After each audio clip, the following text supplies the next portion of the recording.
Hi friends, আমার একটা চ্যানেলে নতুন একটা ভিডিও তোমাদের সাথে শেয়ার করছি। তো এই দাদাভাইটাকে কে কে চেনো? আশা করি অনেকেই চেনো, আর যারা চেনো না তাদেরকে একটা পরিচয় দিই। দুষ্টুকে তো সবাই চেনো, দুষ্টুর এটা ভাসুর হয়। তো এই দাদাভাইটা কিছুদিন আগে দেখেছো ছাদ থেকে পড়ে গেছে, তো সেই ভিডিও তোমরা সবাই দেখেছো। আর এই দেখো মাথার মধ্যে কতটা কেটে গেছে, বুঝতে পারছো? দোতলার ছাদ থেকে নিচে পড়ে গেছে, মানে কতটা পরিমাণ লাগতে পারে। তো এই দাদাভাইটা যাই হোক ঠাকুরের আশীর্বাদে সুস্থ হয়ে বাড়ি এসেছে। তো কিভাবে পড়ে গেছে, কি কারণ, সেটা সম্পূর্ণ এই ভিডিওতেই তোমাদেরকে বলবো।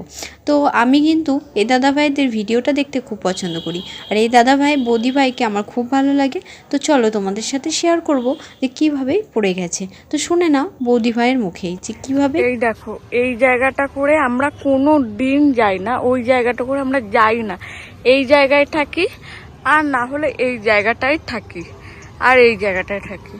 আমরা অত ধারে যাই না। আর সেই দিন ও কি করতে যে এসেছিলো আমি কিচ্ছু জানি না। এই দেখো পুরো ভাঙা, মানে ভেঙে নিয়ে এই জায়গায় পড়েছে। ওই টালিতে বাড়ি খেয়েছে, টালিতে বাড়ি খেয়ে নিচে পড়েছে, যার কারণে আঘাতটা একটু কম পেয়েছে।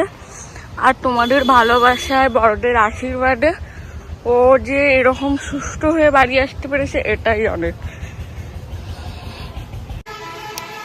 ওই যে ওপর থেকে, ওই ওপর থেকে এইখানে পড়েছে, এই জায়গায় পড়েছিল। দেখো এই ইটগুলো নিয়ে, সবগুলো নিয়ে পড়েছিল এখানে।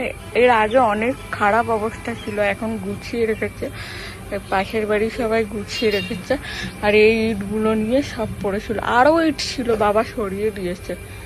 আমি মোটামুটি আছি, খুব একটা ভালো নেই, শরীরে প্রচণ্ড ব্যথা, এখনো মানে কমেনি সেরকম একটা, যার জন্য এখনো মানে ব্যথা বেদনায় ছটফট করছে, মানে ব্যথাতে কষ্ট পাচ্ছে, কোমর ব্যথাটাই কষ্ট পাচ্ছে। তারপরে আবার তো সেই চেক আপ করাতে, অন্য ডাক্তারের কাছে চেক আপ করাতে নিয়ে গিয়েছিলাম, ওই ওপর থেকে পড়ে গেছে, তাহলে অনেকটাই লেগেছে ওর জন্য। আর মানে অনেকটাই লেগেছে, কি বেঁচে আছি সেটা আমার ভাগ্য ভালো, বুঝতে পারছো? বেঁচে আছি সেটা আমার ভাগ্য ভালো। আমি তো বলি থাকো, ডাইরেক্ট যদি পড়তাম তাহলে পরে তো বাঁচতাম না, মরে যেতাম। তোমাদের কি বলবো, আমার আর মুখের মানে বলার ভাষা নেই। আমরা তো তোমরা নিজের মুখে শুনতেই পেলে বৌদি ভাই কী বললো, কোথা থেকে কীভাবে পড়েছে। তো ঠাকুর আছে, ঠাকুর আছে, সবাই প্রে করো যাতে খুব তাড়াতাড়ি সুস্থ হয়ে যায় দাদাভাই।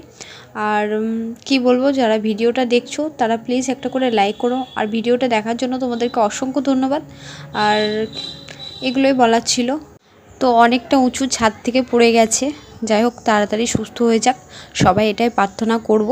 ভিডিওটা ভালো লাগলে লাইক, কমেন্ট, শেয়ার করো।